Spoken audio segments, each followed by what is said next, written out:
Everybody, welcome to Resistance Live. It's June 11th, 2024. I am just going to tell everybody to take a really deep breath because we have no reason to panic this morning. I know there are some people who are panicking. We have no reason to panic. All right. So we're going to talk about the momentary breaking news. We're going to talk about what's going on with the Alitos and lots of other things. All right. So it's Resistance Live. As always, I'm coming to you from occupied Tongva territory here in Southern California. Today, for our visually challenged viewers, I'm wearing a white tank top with a black blazer over top. I have my thick gold hoops and my hair is pulled back. I am a pink-skinned, green-eyed, dirty, blonde-haired woman, and I am in front of my plant and my standing lamp and my chair. I'm really glad you guys are here. And yes, the music was a choice to try to kind of tell you guys to chill a little bit. All right. So the big breaking news is that Hunter Biden has been found guilty of 3 felony counts. And I just am going to say to everybody that I really, as much as you possibly can, I'm going to encourage you to not be concerned about this. Hunter Biden is a recovering addict. The claims that were brought against him would not ordinarily have been brought against someone in his position, but they were. And he is going to exercise remorse. He is going to take accountability. He's going to have a ton of character witnesses speak on his behalf or write on his behalf as a part of his sentencing. He is going to have plenty of evidence of his rehabilitation. And the likelihood here is that he'll get probation. And if he does get some jail time, that'll be that. Okay. But the one thing that I really just don't want anybody to do is to take this up at some point of panic. There were a couple of people on the Patreon feed this morning that were like, oh no, there's a tax fraud claim pending. Oh no, this is going to hurt the election. Look, some things have not changed this morning. And let me just tell you what hasn't changed. There's only one convicted felon running for president, and his last name is not Biden. All right. We are in exactly the same situation that we were in an hour ago. And I am not concerned about this. I'm just not. And I think the more that we on the left treat this as a nothing burger, this is someone who has been through a lot, who has lost a lot, who has had a lot of trauma, and who is a recovering addict. And he is taking accountability for what he did. As long as we approach it from the perspective of, let's hope his recovery holds. We feel for him. We understand the guilty verdict. We accept the functioning of our justice system in this regard. And we hope that his sentencing is commensurate with what he deserves, which at this point, given the nature of the crime and the fact that no one's ever prosecuted for it and his longstanding rehabilitation and recovery, should really be like no jail time. And, you know, we'll deal with it. All right. I mean, again, I just have to point out there's a vast difference between the way the Biden family and Joe Biden is handling this and the way that Trump and the entire MAGA party handled his conviction, right? Joe Biden's not out there, you know, claiming that the entire justice system is rigged or the judge is biased and, you know, appointed by, you know, somebody terrible, or that, you know, the verdict shouldn't stand, or that the jury was rigged. I mean, none of that is happening. All right. And fundamentally, I think that our best approach to this is to be like, okay, this is what has happened. It's not a big deal for the purpose of the presidential race, and let it lie. Because the other thing I'm just going to say here is that if there is, you know, some uproar in the GOP, I mean, I just have to point this out. All right. Like if they're going to take this and run with it, and that's fine. But the hypocrisy is like so darn thick, right?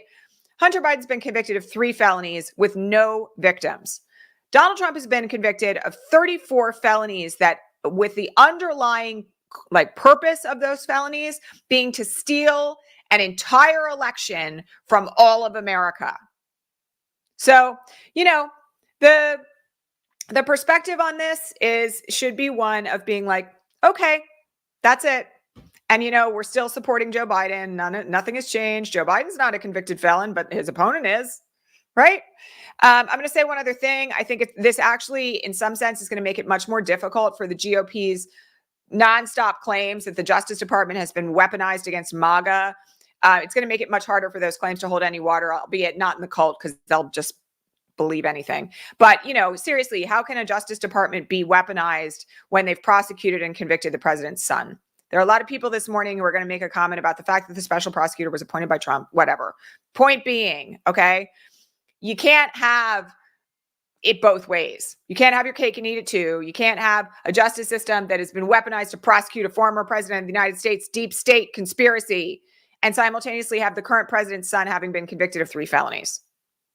So it is what it is. And the other thing I'm just going to say here is I fully expect Joe Biden and his family to offer their support to Hunter, to say that they love him, and to do their best to move on from it, right? And, one of the reasons why I haven't been giving this a lot of airtime is because I fundamentally don't think it's relevant at all, like in any way, to this election. And I feel like everybody else should be in that same boat. Okay, now I want to talk about like real scandal, which is the Alitos being caught on tape along with Justice Roberts last week spouting like Christian nationalist nonsense. Okay, if you have not heard these tapes, if you missed all the coverage of this yesterday, I want to encourage you to go find it, because I'm just going to tell you, this is some scary stuff.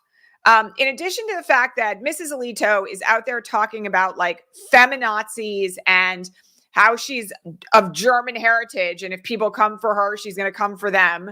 And then talking about her neighbors on Long Beach Island flying a pride flag and how she wants to design a flag with the word shame on it in Italian and post it like across from her gay neighbor's house so that they feel humiliated. I mean, it is quite appalling. And then on top of it, she talks about Alito himself needing to get free from this, as if like a lifetime appointment of the Supreme Court is prison for her. And then we have a tape of Alito himself being caught on tape talking about how he thinks America should be a Christian nation and we can't allow the people who are trying to undermine the Christian nation to win. Oh my God. This is stuff that if we had the House, would be a very interesting reason to, like, for instance, be holding hearings in furtherance of impeachment on top of everything else that we already know about the insurrection flags being flown and the, like, whatever it is, appeal to heaven flag. This is some really scary stuff. And I know that, like, again, there's been a lot of concern at this point about Alito's perspective and the fact that he's an ideologue, and huge amounts of corruption on the Supreme Court between Alito and Thomas and Kavanaugh and maybe Coney Barrett, and the only thing I can say to all of you who are concerned about it is that we cannot impeach Supreme Court justices unless we take back the House. It's going to be the same thing that I'm going to tell you at every step of the way here. But this particular stuff should frighten you.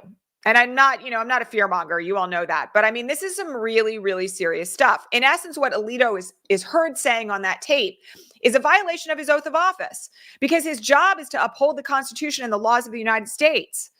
If what he's trying to do instead is fight for a Christian nationalist nation and interpreting the law, quote unquote, or overthrowing the law in favor of that, that is a very serious problem.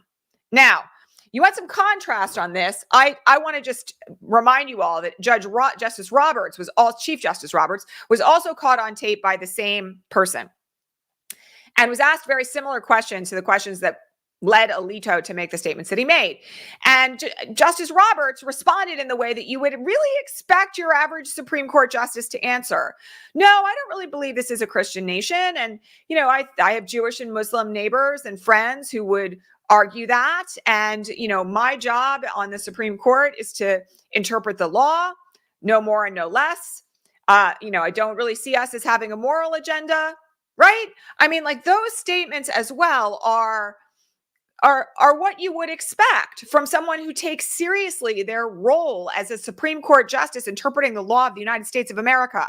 And I'm no fan of Chief Justice Roberts, but honestly, that's an ethical and appropriate response, right? That's like what they're supposed to do, is uphold the law of the United States and interpret it to the best of their ability without any influence by, like, religion or, for that matter, Christofascism or, like, hate or homophobia or, like, sexism, right? So there's a huge contrast here between what we've seen between these two Supreme Court justices. And frankly, The other thing that I'm just going to point out that I find really shocking about the tape of Mrs. Alito is literally that it was made after this whole flag scandal broke about the upside down flag in front of her house and the appeal to heaven flag at their beach house. I mean, the fact that she was willing to spout off like this to a stranger at a public event tells us not only that there is something very, very wrong with Mrs. Alito, but also that she, along with her husband, seem to believe that they are above the law and that they don't have anything to be afraid of. I'm just going to tell you that I think that this story is only just beginning. And the real question now is whether or not Dick Durbin, as chair of the Senate Judiciary Committee, is going to start some form of investigation. And then what happens when the new Congress is seated, and hopefully we take it back in January. All right. The progressive activist who has done this, by the way, is the same. Her name is Lauren Windsor, is the same person who chased Matt Gaetz down the street in the wake of his ongoing, not yet finished scandal. You all know, I think the door has not shut on this, saying, are you a pedophile? Are you a pedophile? Are you a pedophile? Are you a pedophile? Are you? This is a woman who's like really fearless about doing this sort of thing. And so she has been very assertive about exposing, frankly, the views and the hypocrisy of prominent figures on the far right. And I'm just going to remind everybody, if any of this bothers you, your job has got to be to mobilize where you live, not just vote, but mobilize, get people registered, inform people about the importance of voting in this election, make it clear that this is an election where you can't sit out. We got to get to those disaffected and disenchanted voters any way we can. All right. We had a lot of legal developments yesterday, both in Fulton County and in the Southern District of Florida in front of Judge Cannon. So I'm going to deal with Judge Cannon first because there's two different things that happened yesterday. The first is that she denied the motion to dismiss the case on the basis of what was alleged to be like vague allegations in the indictment. So that's a win, but there's more, okay? What she did do was strike a paragraph from the indictment, which judges can do. There's nothing wrong with that. Like, you can strike something from the indictment that is allegedly void for vagueness, essentially. But the paragraph that she struck was about allegations that Trump had shown a highly classified, like top secret map to his campaign advisor during a meeting in Bedminster. And, I have to point out that the problem I have with this is that it goes to Trump's intent, right? And his knowledge of what he was doing. Because this is the moment you may remember where there was this back and forth of like, oh, I don't know. Can we show it to people? And then, there's the audio tape of this. Oh, I don't know if we can show it to people. Can we show it to people? I don't know. It's highly classified. I'm not sure if we can show it to people, but here, have a look. Right? I just want everybody to understand that the only reason that you would have to strike that indictment is essentially a corrupt one, because what it does is it shows Trump's knowledge that the material was classified, he was holding it unlawfully, and then he was showing it to people, right? It goes straight to the heart of the Espionage Act. And so the striking of that paragraph is problematic, to say the least. Now, does it tank the case? No. But is it yet another indication of all the ways in which Eileen Cannon has her her thumb on the scales of justice on behalf of Donald Trump? Yes, absolutely. Absolutely. And the question now is going to be, where is this going to go? What is Jack Smith going to do next? Which is a big question that is like looming over everything that's happening in Florida. Okay. Second thing that happened late yesterday in the classified documents case, is that Trump filed another motion to dismiss. Now, this motion to dismiss, again, this is a situation where if it were not so serious, it would be absolutely laughable. But essentially, the motion is this. It's that the case should be dismissed due to spoliation of evidence. For those who don't know, spoliation of evidence, or spoliation of evidence, because a lot of people have lied over the I, spoliation of evidence is essentially where you allege that, like, for instance, there's a break in the chain of evidence. So let me give you an example of this, all right? Like here's a great example of spoliation of evidence and how it's been used at a trial. Mark Furman and the bloody glove, all right, during the OJ trial, for those of you who remember this. There was an argument that he found the glove, right? And rather than like immediately photographing it, calling people over, like doing what he was supposed to do, that he may have touched it or moved it or something else, right? Or tampered with it or dropped blood on it, right? Like all these crazy allegations came up during the OJ trial. And I just don't want anybody to think I'm endorsing Mark Furman because he's a virulent racist. But that's an example. Like the evidence has not been maintained in such a way that it could not have been messed with, all right? The argument that Trump is making in this motion, I mean, seriously, I had a moment where I was like, oh my God, is that essentially because the classified documents were mixed in with his personal effects from the White House, that when the FBI took the classified documents out of the boxes that contained like intermingled stuff, the most highly classified national security secrets that we have about nuclear powers of other nations and plans to invade Iran and all sorts of other things, the fact that they were mixed up with like his hair gel and his deodorant and maybe some of his favorite memorabilia from his time destroying democracy, the fact that they removed our classified materials from those boxes means that they did not preserve evidence of an argument that Trump didn't realize that they were classified. This has got to be one of the weirdest and also most, I don't even know how to describe it. It's outrageous, it's ballsy, it's crazy kind of motions that I've ever heard of being filed, let alone in a federal court of law. Okay. I mean, it is nuts. Apart from anything else, they're making allegations that because they didn't photograph the contents inside every single box, that they've destroyed the argument that he wants to make that he didn't know what he was doing. And I just have to point something out here, okay? They're making this argument in spite of the fact that there were 18 months of NARA trying to get the documents back before the FBI went into Mar-a-Lago. So there really isn't any legitimate argument. There can be no, and also we've got all this movement of documents and let me give them 14 boxes and, claim that's it. With so much stuff. Walt Nauta's interview where he's saying, yeah, he told me that was it. Some of these boxes were kept in a public anteroom between Trump's private quarters and the club with access to the grounds at Mar-a-Lago. I mean, there is no argument to be made that he didn't know what he was doing. All right. Because it's not like he wasn't on notice that, there were all these claims that he had stolen all these materials and also that he took intentional acts to not give them back. All right. So the motion itself is insane. That's the nicest way that I can put it. It's insane. But we have a problem because we're in front of this judge. And this is one reason why I keep saying to all of you, keep your expectations in the basement. However, I'm just going to say one thing. I personally, as an attorney, am a little outraged, not even a little. I'm outraged by this motion. I mean, I think it's outrageous and I think it's insane. And every once in a while, even these horrific lawyers with their terrible strategy and their attempts to essentially run roughshod over the entire system of justice in this country still managed to shock me. And this motion shocked me. So we'll have to see what happens. We'll have to see what Judge Cannon does next. Don't be optimistic. All right. But I'm just going to say that it's crazy. This is a crazy, crazy motion, and we'll see what she does with it.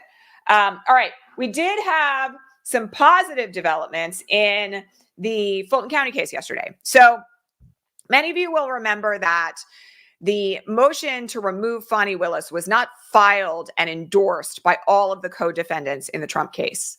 There's a handful of them that did not sign on to that for whatever reason. And they include people like John Eastman and I think it's Misty Copeland and a couple of other people that did not sign on. Okay. So yesterday, Judge McAfee ruled on a motion from one of those defendants. Essentially, Misty Copeland is the ballerina.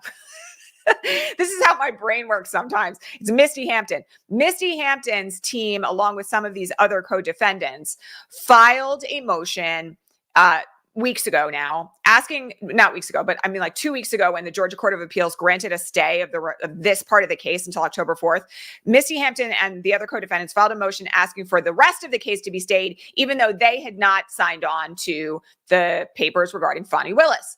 And yesterday, Judge McAfee said, nope, you're out of luck.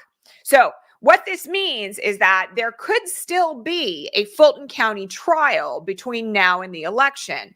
However, it will be a trial for this limited universe of defendants: John Eastman, Misty Hampton. I think there's like 4 or 5 other ones. They can go to trial whenever, because they are not subject to the Court of Appeals stay. Now, Judge McAfee did say in his order, in the very last line of it, not that he'll allow them to revisit it once the pretrial motions are complete. And also that, if they have any concerns about it, they can try to take it to the Court of Appeals. But I'm just going to tell you right now, given that they were not parties to the initial papers, there's a very strong argument to be made that the Georgia Court of Appeals doesn't have a basis to stay the remainder of the case. We'll have to see what happens. But at this point, there's a strong likelihood that at least that universe will go to trial. And I'm just going to say one other thing about this. I don't think having a trial against John Eastman or Misty Hampton or the other co-defendants that relates to trying to overthrow the election in Georgia in 2020 is going to be a bad thing heading into November, right? The more evidence that we see about this, the more focus there is on it, the more it becomes apparent that this nationwide scheme was yet another attempt to steal yet another election. All right. So we'll have to see what happens in this regard going forward, but it was a very good ruling. All right. Lots of questions this morning about Rachel Maddow's piece on what's happening with the Georgia GOP last night. I did not watch it in real time, but I went back and watched it this morning. And I have a couple of things I want to say about it. Okay. I know that A-blocks from Rachel like this can terrify a lot of people. Will freely admit, I had one friend, longtime friend of mine this morning, who was like, I'm going to revive my Italian passport. And more power to her. She's awesome. If that's what she decides to do, fine. But I'm just going to tell you all that one thing that was really, really missing from the reporting last night is that each and everything that the Georgia GOP is trying to do right now can be challenged in a court of law. And I want people to understand that it's not like there's no recourse to the Georgia GOP trying to set up a set of circumstances in which their 16 electoral votes will never go to anybody but Donald Trump. All right. In fact, there are multiple legal recourses that can be undertaken just on the basis of what Rachel reported on last night. I'm going to remind you all, Mark Elias has an entire law firm dedicated to election defense work. Much of it will be in play with regard to the things that Rachel was reporting on last night. All right. If you have an election commission that's supposed to be evenly split between Democrats and Republicans, and the Republicans are suddenly like, nope, that's something that can be challenged in a court of law.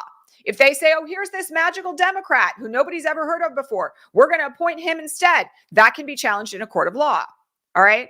As to whether or not that person is actually legitimately making up a nonpartisan or bipartisan voting commission. All right.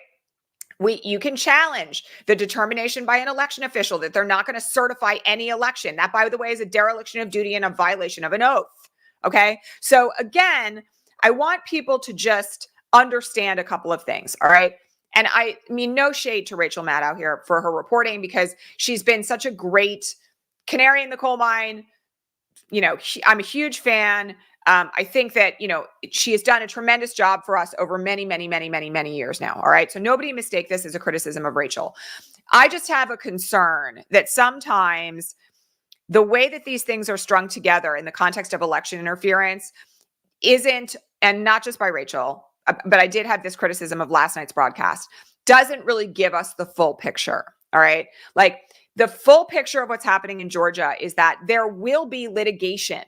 Like, there may already be ongoing litigation about many of these efforts. And I can guarantee you that Mark Elias, if he does not already have cases pending in Georgia related to this, will have them pending very shortly. All right. And I also just want everybody to remember that courts can act quickly if they need to, with urgency. There's injunctive relief that can be granted, in emergency situations to stop election officials from doing something or compel them to do something else. So again, I just have to remind everyone that, you got to have the full context of what you're consuming before you decide how you're going to react emotionally. And I watched Rachel's A-block this morning. And yes, of course, it's of a concern that a state party is trying to engineer things so that their election outcome is like predetermined. Of course, it's disturbing. But is it without any form of response? Absolutely not. And so, you got to have the totality of how this is going to play out in your mind before you decide whether you're going to be outraged and terrified. All right. And look, the one thing I don't want to do is downplay the threat, but at the same time, I do want people to understand that there's a lot of really good people working really, really hard to make sure that even these kinds of engineered efforts don't succeed. And with all due praise to the people in this audience who are organizing right now in Georgia, one of whom was on a phone call with me yesterday, we owe it to the organizers on the ground, the people who are like fighting for democracy on the ground, to not panic and freeze, but rather to support every effort to preserve democracy, even in places like Georgia, right? You cannot allow yourself to be, terrified into panic, because that serves nothing. It serves no one. It certainly doesn't serve democracy, right? You've got to stay grounded. You've got to stay focused. You've got to do the work where you live. And if you're worried about Georgia, support Georgia. Like, there's so many ways to do this. You can get involved in Sister District and swing left. You can volunteer to help out with Fair Fight Georgia. You can text bank and phone bank from wherever you live. You can go on mobilize.us and sign up for Georgia text and phone banking sessions right now, right? So, again, understand that just because something is being reported in the news that sounds really, really, really scary, and I'm not going to deny that it sounds scary, all right? But what I will tell you is that I responded to it with, okay, but what's going to happen when that's challenged in court? And what's going to happen when Mark Elias files a lawsuit about this? And what's going to happen when the constitutionality of this particular action is challenged, right? Under the Georgia state constitution or the federal constitution? What's going to happen when we see an uprising of people mobilizing the vote in Georgia in numbers that are too big to be messed with, right? You think the people of Georgia are going to sit back and let like a secretary of state who's an ideologue throw out the entire election results? I think not. So again, you got to actually, I keep saying this. I know it's going to be a mantra between now and November. Your self-regulation in response to big news is your biggest asset in the times that we live in. Like, we're living in extremely interesting times, right? And if you're not able to process what you're witnessing and hearing and learning and seeing through whatever news media lens you're consuming it through, with a moment of pause and the ability to step back and be like, wait a minute, is this the whole story? Is this everything that I need to know about this? Is this really as hopeless as it sounds? Is this really as scary as it sounds? Right? If you're not asking yourself those questions in response to everything that you're seeing, and I mean everything, you're falling prey to outrage farming, essentially. And none of us will be functional human beings by November if we allow ourselves to become frozen in the face of every outrageous thing that's happening right now. Okay. So I can't say it enough. And, for those of you who are still panicking in the feed, first of all, let me just say something.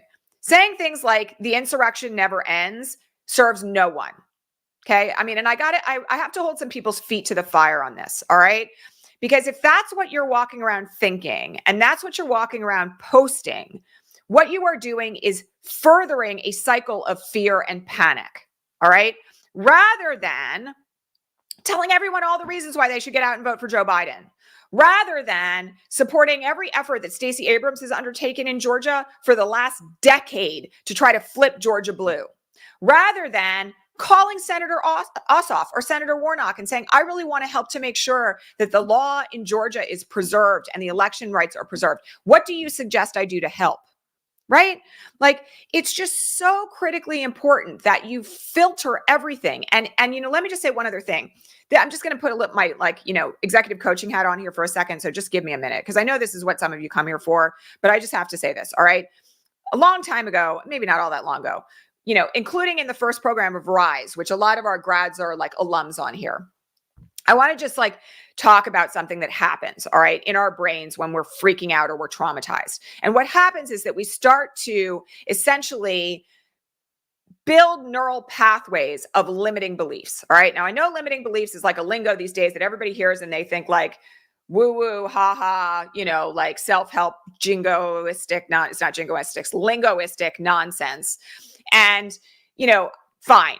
But let me just say something about that. All right. If you're making statements that are like, it's always this way, or it's never this way, or this is the outcome, or this is how horrible it is, like essentially what you're doing is you are creating predictive thought patterns that will control your actions. All right. So one of the things that I just want to push people back on here is that if you are in a fatalistic mindset, you need to work on that. Because the reality of where we are right now is that the election is 5 months away. And, this is an audience now on this channel that's approaching 22,500 people. If every single person who has watched a broadcast here mobilizes just 5 people to get out and vote, we win the election. Okay? Because literally in swing states particularly, and in states that really matter that have flipped blue or could flip blue, that's the end game. So you can't allow yourself to be in those thought patterns now. All right. You have to take the threat seriously because the threat is serious, right? There's a rising fascist movement in this country. But if you allow yourself to be engaged constantly in this thing of it's all so awful, it's terrible, there's never any good news, everything is off the rails, nothing is ever going to change, you are this close to hopelessness. And that turns very quickly into nihilism of it doesn't matter. None of this is relevant. Everything's going to hell in a handbasket. And that's how we lose. So it really does start inside every one of us with a commitment to maintaining hope and faith in the future, right? Without losing sight of how serious the threat is, but not allowing ourselves to be cowed and frozen by the threat. All right. We all have so much work to do between now and November. And if you cannot find the mental bandwidth to move beyond the thought that it's all so terrible, nothing is ever going to change. All right. So please do the work, right? On yourself and also for the nation, because that's part of, for lack of a better way of putting it, that's part of resistance. Does everybody get that? That's part of it. It's not allowing yourself to be frozen by the nonsense and by the conspiracies of the far right. It's deciding that we collectively have the power to change things. Okay. Super, super important. All right. I had a call this morning to thank you, Rachel Sallow, who is a regional organizer. Speaking of organizers for Indivisible. I had a request from Rachel this morning to amplify the fact that we're coming up on the 2nd anniversary of the Dobbs decision. More important now than ever to donate to the National Network of Abortion Funds, which provides money to people who are trying to travel across state lines to procure abortion care when they need it. And they are an incredible organization of dozens of abortion funds nationwide. They desperately need our support. Yes, some of you may have heard about this situation in Texas, where now there are towns that are trying to stop people literally from leaving the town to procure abortion care, which, by the way, is a violation of the constitutional right of freedom of movement across state lines.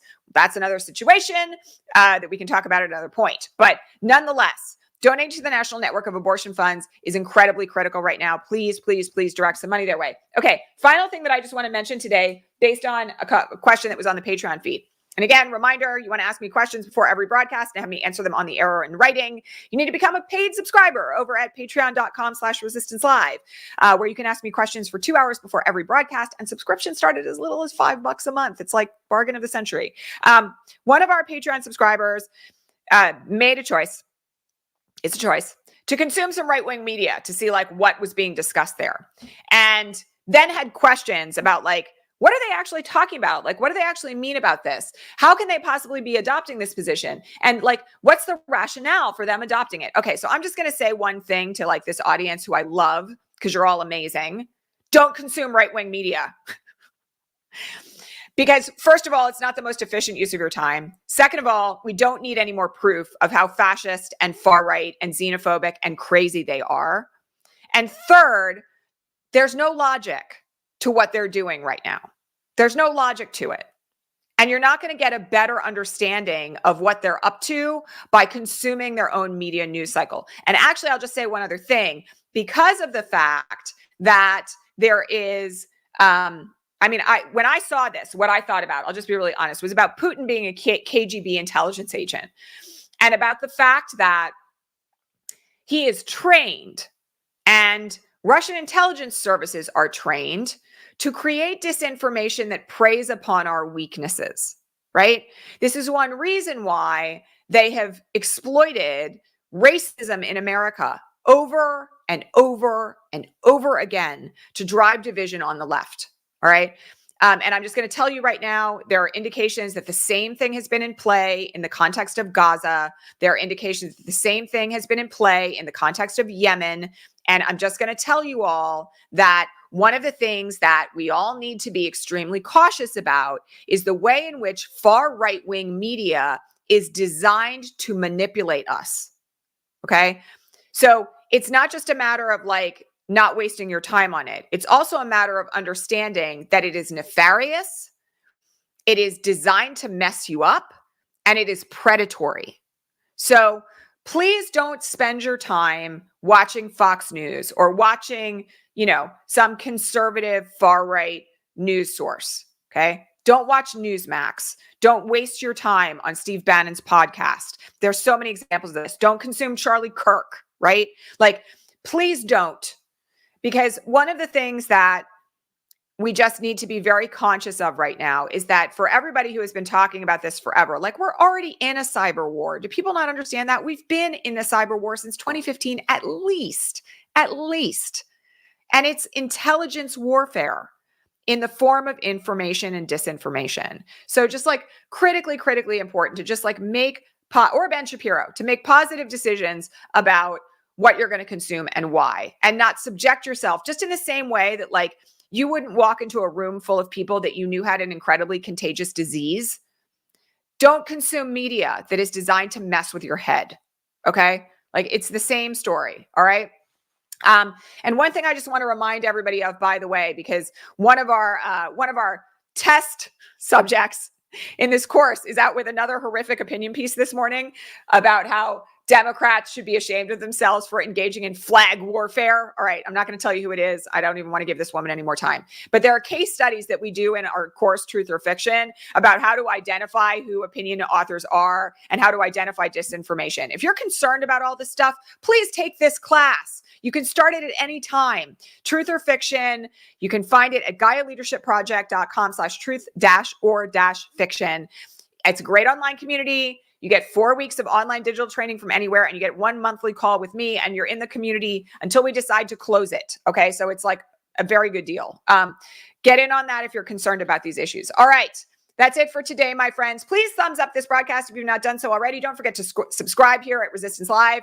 And don't forget that you can support this channel by becoming a paid subscriber at patreon.com/Resistance Live or by clicking join below, which makes you a member here on YouTube. They're two different things, but you can support this broadcast either way. Only place you can ask questions, though, is over on Patreon. So up to you. All right. Thanks all so much for being here. If there's additional breaking news, I'll, of course, be back. Otherwise, I will see you tomorrow at regular time. Quick programming note. There will be no broadcast a week from today. I have a personal matter to attend to that has been scheduled for months, and I cannot miss it. So a week from today, on the 18th of June, no broadcast. All right. And hopefully there won't be any insane news breaking that day. You all know how this happens. I take a day away and everything goes wild. If there is a need for an emergency broadcast that afternoon, I will make sure it happens. But during the window of time surrounding our regular broadcast time, I have something I have to attend to a week from today. So that's to let you all know. And I will see you all here back tomorrow, if not before. All right. Thanks, everybody, so much. See you soon. Bye.